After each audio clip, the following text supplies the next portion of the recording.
Assalamualaikum warahmatullahi wabarakatuh. Saya Dede Triulian, peserta CPNS 2021 dari instansi pemerintah Kabupaten Banjarnegara, Angkatan ke-47, Kelompok 3. Kali ini saya akan membahas kasus mengenai komitmen mutu. Sebelumnya, mari kita simak terlebih dahulu tayangan berikut ini. Usai mengarak penghargaan Lee Kuan Yew Selasa sore, Wali Kota Surabaya Tri Risma hari ini melakukan sidak ke kantor Dispenduk Capil Surabaya. Risma kembali marah setelah melihat antrian panjang di loket pelayanan EKTP. Padahal seminggu yang lalu Risma sudah melakukan sidak dan turun tangan mengatur pelayanan EKTP. Kalau orang nunggu itu berarti kamu salah, manajemenmu salah. Dia lihat ya perizinan itu kosong, karena manajemen benar. Kan berarti nggak ada loh dia perizinan. Inilah ekspresi wajah serius Risma saat memberi arahan salah satu pegawai kantor Dispenduk Capil Surabaya Selasa siang. Risma tak segan memarahinya karena tak bisa mengatur pelayanan dengan baik hingga timbul antrian panjang para pemohon. Melihat kerumitan ini, Risma pun akhirnya turun tangan dan ikut mengatur manajemen pelayanan. Risma sedikit kesal karena tidak ada perubahan pelayanan meski sudah disidak seminggu lalu. Melihat atasannya turun tangan, Kadis Penduk Capil Kota Surabaya Soeharto Wardoyo pun harus turut disibukkan bahkan ikut angkat-angkat kursi di area pelayanan. Kerumitan pelayanan ini memang dikeluhkan sebagian pemohon. Selain harus bolak-balik ke sejumlah instansi seperti kelurahan dan kecamatan, para pemohon juga harus menunggu antrian hingga berjam-jam. EKTP-nya belum dicetak, ini sekarang sudah dicetak, Mas.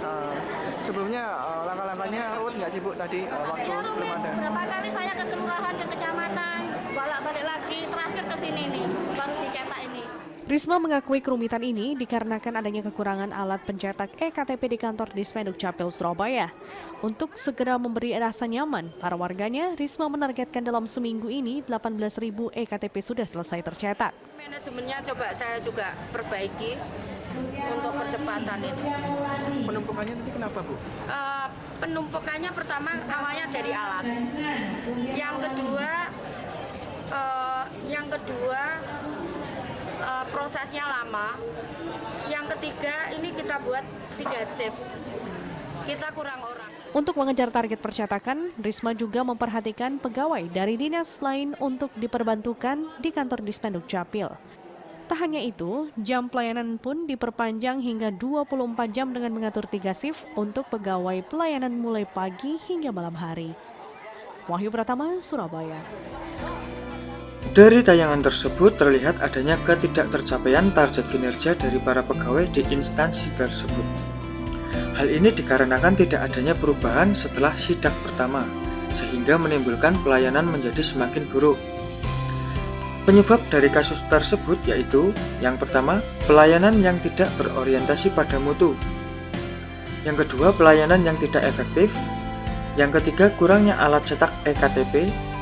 Dan yang keempat, tidak adaptifnya pejabat publik yang bertanggung jawab di instansi tersebut.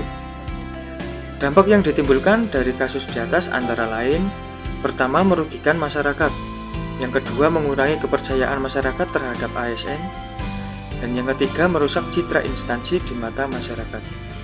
Solusi yang dapat dilakukan yaitu, pertama diperlukan perbaikan pada manajemen pelayanan. Yang kedua, mengganti pejabat publik dengan pejabat yang lebih berintegritas. Yang ketiga, meningkatkan pemahaman nilai-nilai komitmen mutu dengan sosialisasi atau pelatihan untuk para ASN. Itulah yang dapat saya analisis dari kasus di atas. Sekian dari saya. Terima kasih. Wassalamualaikum warahmatullahi wabarakatuh.